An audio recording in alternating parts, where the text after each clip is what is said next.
Emma and Banks.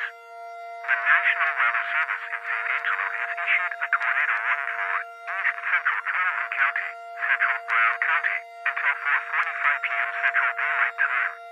At 3:27 p.m. Central Daylight Time, a large and extremely dangerous tornado was located just east of Valera, or 8 miles southwest of Cleveland, moving east at 45 miles per hour.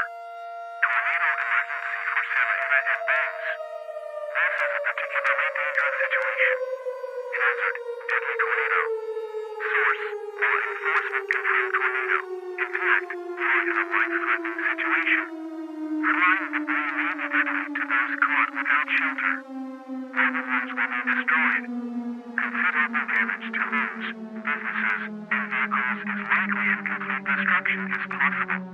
To protect your life, take cover now. Move to an interior room.